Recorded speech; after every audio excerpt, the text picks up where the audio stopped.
how was it when you got out? And I mean, I know at the time you didn't know that, the OG homie had told on you.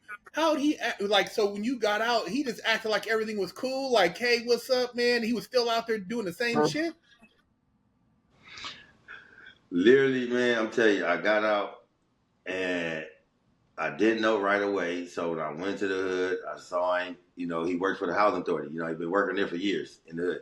So I saw him, and he was like, oh, look at you, boy. What's up, man? Look at you. You got big, grown and stuff, man. You made it out of there, huh? I'm like, yeah, man, All right, man, I'm going to holler at you. I'm going to see you, man, And he was at work that day. So I didn't know still, So down the line, my wife, like, tell me, she said, baby, look. No, because I was trying to clear myself on some stuff, so I needed my report.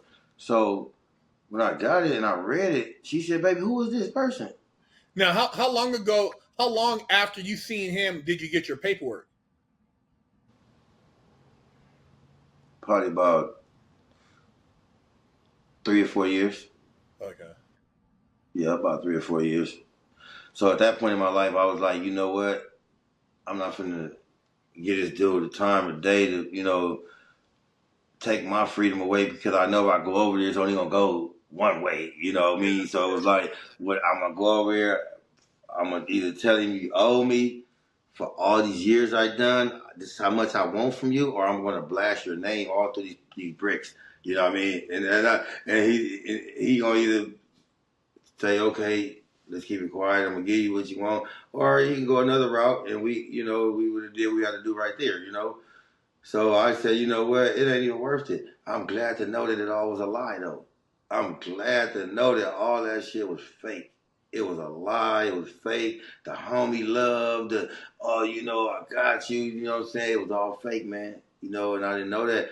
And I didn't know, actually, when I seen what they call supposed to be the enemies walk in my house. This say walk in my house. This is when it's bad. Walk in my house. Knew when I was home. When I'm surrounded with nothing but homies, but the enemy knew I was here, knew I was home, walked in my house, and just do what he wanted to do to me. How did that happen? Then I started seeing a light. All these guys are paid off. They paid off. Straight up. They letting these dudes know to come in. He's right here, right now. He's sitting on his porch.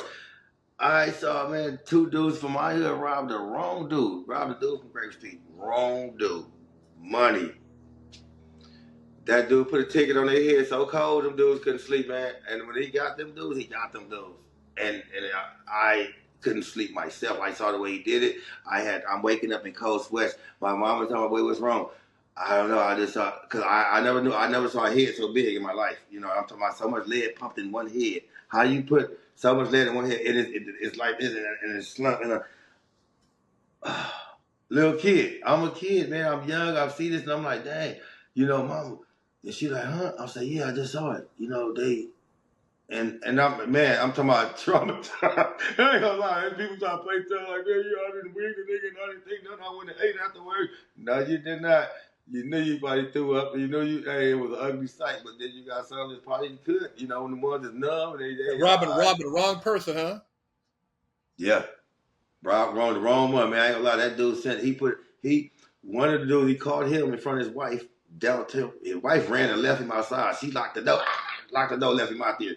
The other one that happened so cold, I feel bad because the dude was sitting about 15 feet away from a circle of kids, man. Literally sitting on his porch. Didn't see it coming. And these little kids out there playing. Man, you talking about, when they made the movie Colors, man, that shit with some of them scenes was real. They pulled up in the midst of T-Van, man, they slipped that door back, and them long things, and all you seen was the little girl drop, man, and, oh, man, this dude ran in his house, man, and it was like, she was down, man. I'm gonna tell you something, the police they respect choppers. Was get their attention. Bro, do you know them police was right there behind that van, and they let that van get away? That van went down the alley. They let that van get away, man. I saw it, man. They did not chase that van. Didn't attempt to chase that van. There was too many choppers in there. And that's how that went down, man. So it was like, you really, it's the behind the scene, behind all that stuff, man. It's like, you can't believe it, man. How it's all put together. Like, who put this together? This big old lie, man.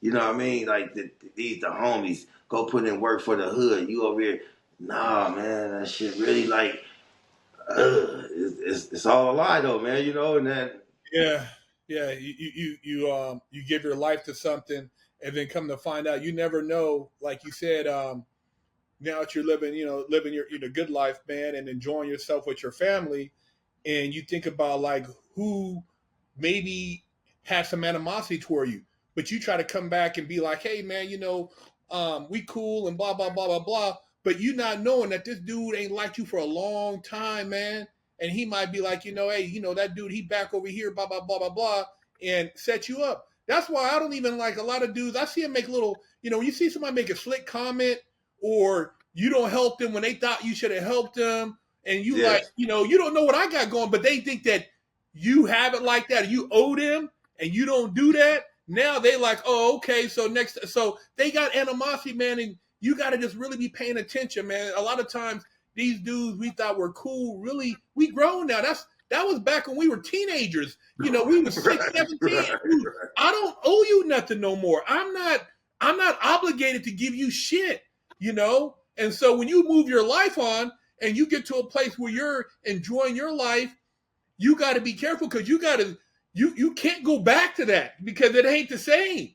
It ain't the same. These dudes ain't embracing you like that, man. Especially a lot of these youngsters.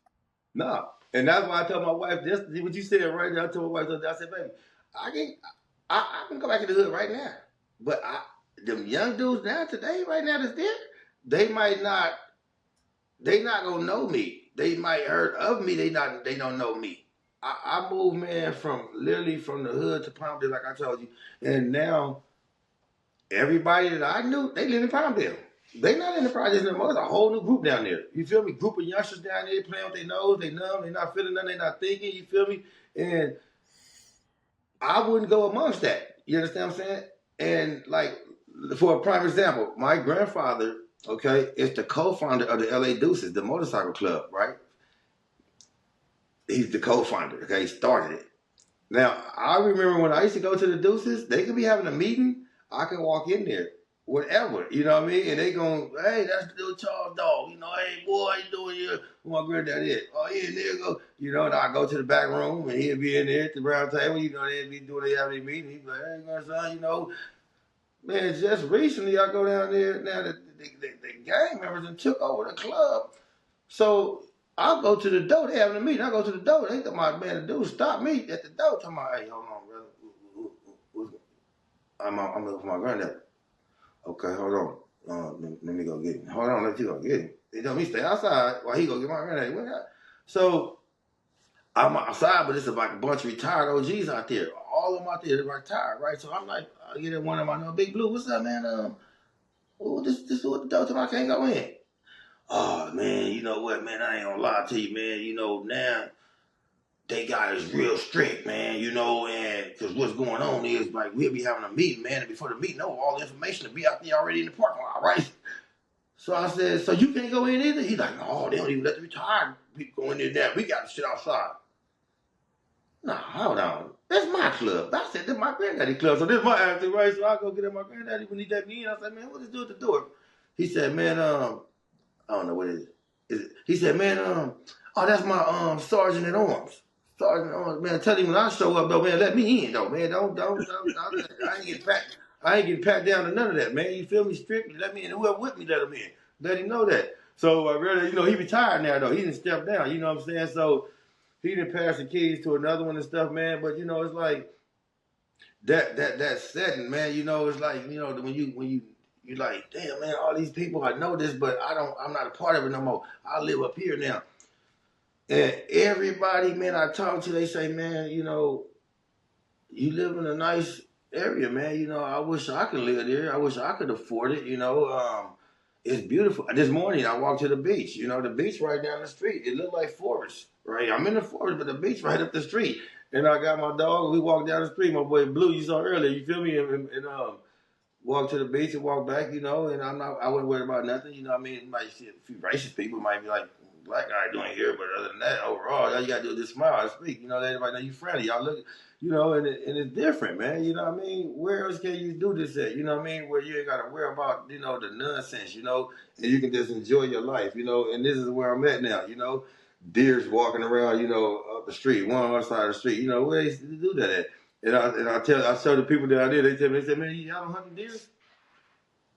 Nah, it's a season. You go hunt a deer season, yeah, but not these ones. Well, no, you better not touch one of them. You get somebody, you be up under the jail. You touch one of these deers, man. You know, but it's now, man. You know, like I say, man, it's like I just really want to give back, man. You know, I really, like I said, I like what you're doing. You know, because the truth needs to be exposed, man. Because their lies, man, and these youngsters, they listen to these older dudes and they don't know it's all a lie, man, you know, and they don't, when they find out it's too late now, you know what I mean? You done mess your name up, mess your career, everything, your future is just gone, you know what I mean? If you live to get through it, you know what I'm saying? I'm 47, to this day, I'm like, man, because I look back at what I went through and I'm like, I'm still, you know, I have my mind, you know, and I'm not supporting none of that nonsense, man. You know, I just really like I want to give back, man, to these kids and let them know, man, that shit is a lie, man. It's all a lie. And I'm gonna tell you some real. These ain't no fake names. These real people. You know what I mean? Real situations. You know, for real.